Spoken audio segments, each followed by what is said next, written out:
नमस्कार मित्रों, स्वागत है आपका एक बार फिर आपके अपने YouTube चैनल अथर्व एकेडमी में। दोस्तों, इस क्लास में हम लेकर आए हैं 5 सितंबर यानी कि आज की मध्य प्रदेश पुलिस कांस्टेबल में पूछे हुए सेकंड शिफ्ट के सभी प्रश्नों का एनालिसिस, जो कि आपकी आगामी परीक्षा की दृष्टि से काफी महत्वपूर्ण है। तो वीडियो को पूरा जरूर देखिएगा। प्रश्न पूछा गया था, मध्य प्रदेश में अभी तक कितनी बार राष्ट्रपति शासन लग चुका है। तो दोस्तों, जैसा कि आप सभी जानते हैं, अभी तक मध्य प्रदेश में कुल 3 बार राष्ट्रपति शासन लग चुका है। और दोस्तों, यह काफी महत्वपूर्ण प्रश्न है, पहले कई एग्जाम से पूछा जा चुका है। मध्य प्रदेश में 3 बार राष्ट्रपति शासन लग चुका है। पहली बार 29 अप्रैल 1977 से 25 जून 1977 तक, दूसरी बार 18 फरवरी 1980 से 8 जून 1980 तक, और तीसरी बार 15 दिसंबर 1992 से 7 दिसंबर 1993 तक। मध्य प्रदेश में पहला राष्ट्रपति शासन 30/4/1977 से 23/6/1977 के दौरान लगा था, और श्री सत्यनारायण सिन्हा पहले राष्ट्रपति शासन के दौरान मध्य प्रदेश के राज्यपाल थे। अगला प्रश्न था, प्रधानमंत्री मातृ वंदना योजना में कितनी राशि दी जाती है। तो याद रखिएगा, 5,000 रुपए की राशि दी जाती है प्रधानमंत्री मातृ वंदना योजना में।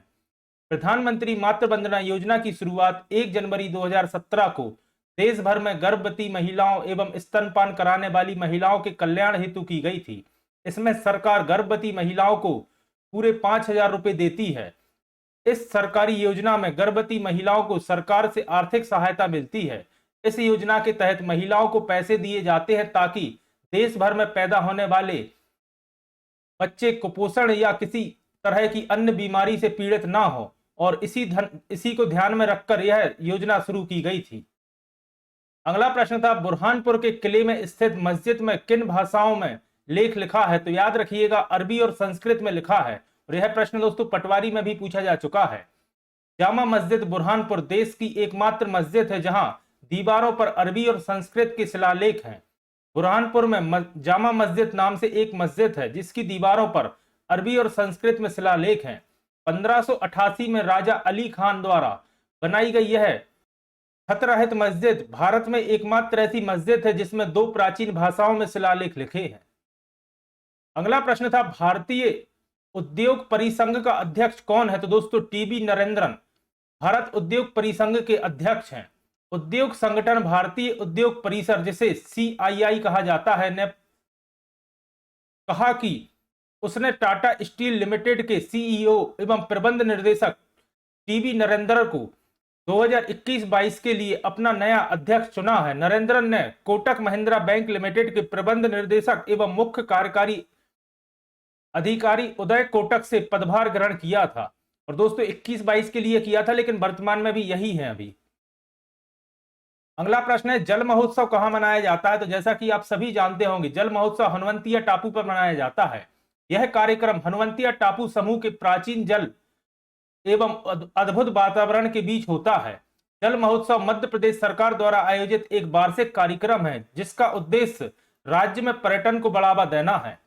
हनुवंतिया टापू मध्य प्रदेश के खंडवा जिले में स्थित बेहद खूबसूरत जगह है। यह द्वीप खंडवा के सबसे लोकप्रिय पर्यटन स्थलों में से एक है, जो अपनी खूबसूरत दृश्यों और वाटर स्पोर्ट्स एक्टिविटीज के लिए फेमस है। अगला प्रश्न पूछा गया था, सोन नदी का उद्गम कहां से होता है। तो आप सभी जानते हैं, अमरकंटक से सोन, जोहिला एवं नर्मदा 3 नदियों का उद्गम होता है। सोन नदी भारत के मध्य भाग में बहने वाली एक नदी है। इसे सोनभद्र शिला के नाम से भी जाना जाता है। यमुना के बाद यह गंगा नदी की दक्षिणी उपनदी में सबसे बड़ी है। यह मध्य प्रदेश के अनूपपुर जिले में अमरकंटक के पास से उत्पन्न होती है, जो विंध्याचल पर्वत में नर्मदा नदी के स्रोत स्थल से पूर्व में स्थित है। यह उत्तर प्रदेश और झारखंड राज्यों से गुजरती हुई बिहार के पटना जिले में गंगा नदी में विलय हो जाती है। अगला प्रश्न था, विरासत अपना योजना किस मंत्रालय द्वारा चलाई जा रही है। तो दोस्तों, विरासत अपना योजना भारतीय संस्कृति मंत्रालय द्वारा चलाई जा रही है। अगला प्रश्न पूछा गया था, मिजोरम की सीमा किन 2 देशों से लगती है। तो दोस्तों, याद रखिएगा, मिजोरम की सीमा म्यांमार एवं बांग्लादेश से लगती है। मिजोरम असम, त्रिपुरा, मणिपुर राज्यों एवं म्यांमार और बांग्लादेश देशों के साथ अपनी सीमा साझा करता है। मिजोरम घने जंगलों, जनजातियों, कुछ हिल स्टेशनों और कई राष्ट्रीय उद्यानों का घर है। यह अपने पर्यटन, संस्कृति और परंपराओं के लिए जाना जाता है। याद रखिएगा आइजोल का हिल स्टेशन मिजोरम की राजधानी है। दुनिया भर से लोग मिजोरम के जंगलों और परिदृश्यों के बीच आराम करने के लिए आते हैं। अगला प्रश्न था मराठी बैंक का विलय किस बैंक में हुआ है? तो दोस्तों कॉर्पोरेटिव बैंक में मराठी बैंक का विलय कर दिया गया है। आरबीआई यानी कि भारतीय रिजर्व बैंक ने मराठा सहकारी बैंक के कॉसमोस को कॉर्पोरेटिव बैंक के साथ विलय को मंजूरी दी है। भारतीय रिजर्व बैंक ने तक कॉसमोस को कॉर्पोरेटिव बैंक के साथ मराठा सहकारी बैंक के समामेलन की स्वैच्छिक योजना के लिए मंजूरी दी है। यह विलय आरबीआई की घोषणा के अनुसार 29 मई 2023 से प्रभावी होगा। अगला प्रश्न है ह्यूरन झील किस महाद्वीप पर स्थित है? तो दोस्तों याद रखिएगा ह्यूरन झील उत्तरी अमेरिका में स्थित है। ह्यूरन झील संयुक्त राज्य अमेरिका की एक झील है। यूएसए की बड़ी झीलों में इसका सुपीरियर झील के बाद दूसरा स्थान है। फिर प्रश्न था साइमन कमीशन भारत कब आया? तो दोस्तों काफी महत्वपूर्ण प्रश्न है, पहले कई एग्जाम से पूछा जा चुका है। याद रखिएगा 3 फरवरी 1928 को साइमन कमीशन भारत आया।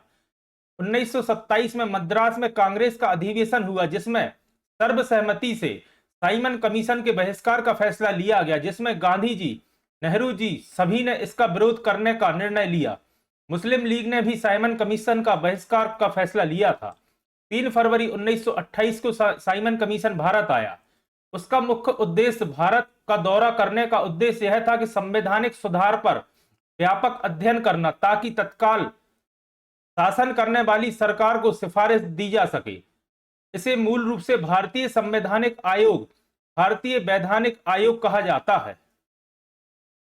अगला प्रश्न था चंद्रशेखर आजाद का जन्म कब हुआ था? तो दोस्तों 23 जुलाई 1906 को चंद्रशेखर आजाद जी का जन्म हुआ था। चंद्रशेखर आजाद का जन्म 23 जुलाई 1906 को मध्य प्रदेश की छोटी सी रियासत अलीराजपुर के भामरा गांव में हुआ था। आजाद की मृत्यु 27 फरवरी 1931 को चंद्रशेखर आजाद पार्क प्रयागराज में हुई थी। आजाद पार्क का नाम पहले अल्फ्रेड पार्क था, लेकिन चंद्रशेखर आजाद की शहादत के बाद इसका नाम बदलकर आजाद पार्क कर दिया गया। अगला प्रश्न था श्रीलंका के राष्ट्रपति कौन है? तो दोस्तों विक्रम सिंघे श्रीलंका के वर्तमान राष्ट्रपति हैं एवं दिनेश गुणवर्धने श्रीलंका के वर्तमान प्रधानमंत्री हैं, याद रखिएगा। फिर प्रश्न था एमपीआरडीसी में मध्य प्रदेश शासन का कितने प्रतिशत की हिस्सेदारी है? तो दोस्तों एमपीआरडीसी में मध्य प्रदेश शासन की 100% की हिस्सेदारी है। मध्य प्रदेश सड़क विकास निगम लिमिटेड पूर्णतः सरकारी समिति वाली कंपनी है। अगला प्रश्न था मान्यताओं के अनुसार पांडवों ने मध्य प्रदेश में कहां वास किया था? तो दोस्तों पचमढ़ी में वास किया था पांडवों ने। मान्यताओं के अनुसार 5 पांडवों ने पचमढ़ी स्थित पांडव गुफा का निर्माण किया था और जिसके नाम पर पचमढ़ी शहर का नाम रखा गया है। अगला प्रश्न था पत्तों के सरसराहट की तीव्रता कितनी होती है? तो दोस्तों याद रखिएगा 10 डेसिबल पत्तों की सरसराहट की तीव्रता होती है। और डेसिबल दोस्तों याद रखिएगा ध्वनि की तीव्रता की इकाई है। अगला प्रश्न था कोयला गैस में कौन कौन सी गैसों का मिश्रण होता है? तो दोस्तों याद रखिएगा कोयला गैस में 50% हाइड्रोजन गैस यानी कि H2 होती है, 35% मीथेन होती है CH4 और कार्बन मोनोऑक्साइड CO 10% होती है। इन 3 गैसों का मिश्रण होता है कोयला गैस। अगला प्रश्न पूछा गया था नेरी का मुख्यालय कहां स्थित है? दोस्तों नेरी का पूर्ण रूप होता है national environmental engineering research institute और इसका मुख्यालय नागपुर में स्थित है। राष्ट्रीय पर्यावरण अभियांत्रिकी अनुसंधान संस्थान। अगला प्रश्न था एक नैनो सेकंड का कौन सा हिस्सा एक नैनो सेकंड का कौन सा हिस्सा होता है? तो दोस्तों 10 की पावर -9 भाग होता है एक नैनो सेकंड एक सेकंड का। अगला प्रश्न था भारत का पहला अंटार्कटिक अनुसंधान कौन सा है? तो दोस्तों इसका नाम है दक्षिण गंगोत्री। भारत सरकार द्वारा निर्मित अंटार्कटिका में दक्षिण गंगोत्री पहला अनुसंधान केंद्र है।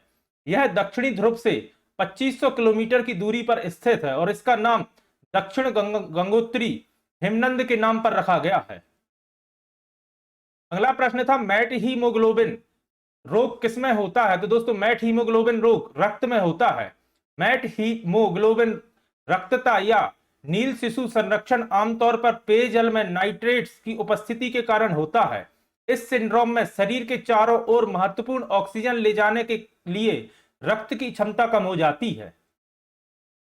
अगला प्रश्न था, निम्नलिखित में से कौन पोरीफेरा वर्ग में नहीं आते? तो दोस्तों इसके ऑप्शन तो मुझे नहीं मिल पाए, बाकी इसका डिटेल देखिए। इस समूह के सभी जानवर पानी में पाए जाते हैं और इनके शरीर पर बेयर पोल पाए जाते हैं। यह बहुकोषीय जानवर है, लेकिन कोशिकाएं नियमित ऊतक नहीं बनती। कई छिद्रों की दीवार पर पाए जाने वाले ऑस्ट्रिया के रूप में जाना जाता है, इसलिए इन्हें स्पंज कहा जाता है।